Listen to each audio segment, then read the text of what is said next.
guud ahaan 1,330 qof ayaa ilaa hadda inta la ogsoon yahay ama soo gaartay diiwaanka hay-adda caafimaadka bulshada u geeriyooday cudurka COVID-19 waana tiro kor u kacday 114 qof wixii shalay ka dambeeyay sida ay hay-addu maanta ku soo bandhigtay shirkeedii jaraa'id ee maalinlaha ee xaaladda viruska corona ee dalku ku sugan yahay.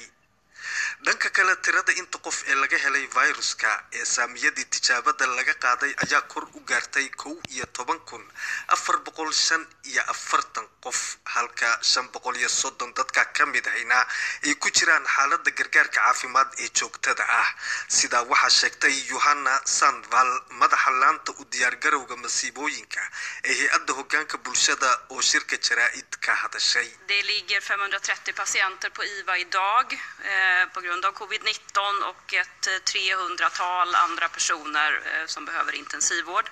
Det vill säga det finns en tillgänglighet kvar vad gäller IVA-kapaciteten i Sverige. 530 bukaan ayaa maanta gargaar degdega ugu jira COVID-19 halka tiro kale oo 300 gaarsiisan daryeel la mid ugu jiraan xanuuno kale welina waxa jirta awood dheeri ah oo loo leeyahay in dad inta ka badan la qaabilo sida ay sheegtay iyadoo hadalkeedii sii wadatana tiri inay ku celinayso mar kale fariin toddobaadkii hore la soo bandhigay. Man ska inte vara rädd för att söka sjukvård.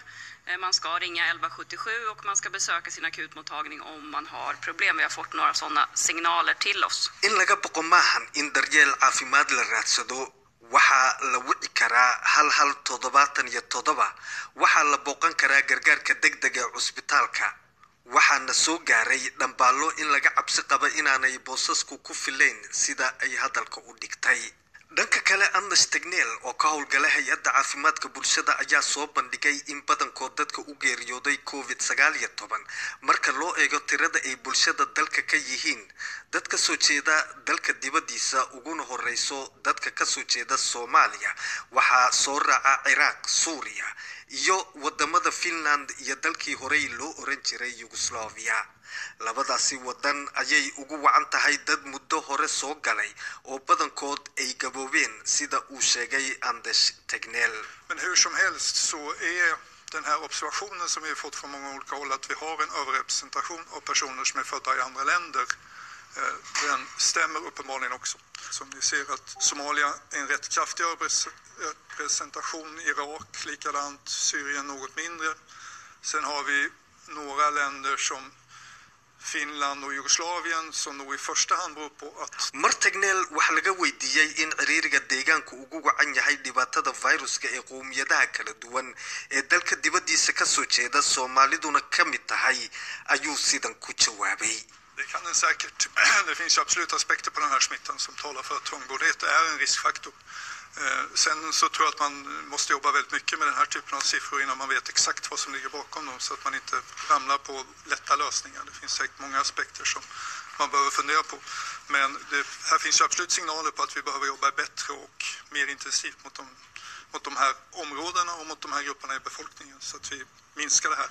Vi kommer också successivt att kunna titta på utvecklingen för det är väl inte riktigt säkra på att det ser lika illa ut fortfarande. Waa wax dhici kara waxa jira saasaamo sheegaya in ciriiriga deegaanku ka mid yahay halista uu viruskani ku faafi karo sidoo kale waxa loo baahan yahay in tirakoobyadaan aad loogu guurgalo intii aan lagu ekaan xaalad kaliya waxa jiri kara asbaabo kala duwan oo sabab u noqon kara ee loo baahan yahay in laga fikiro.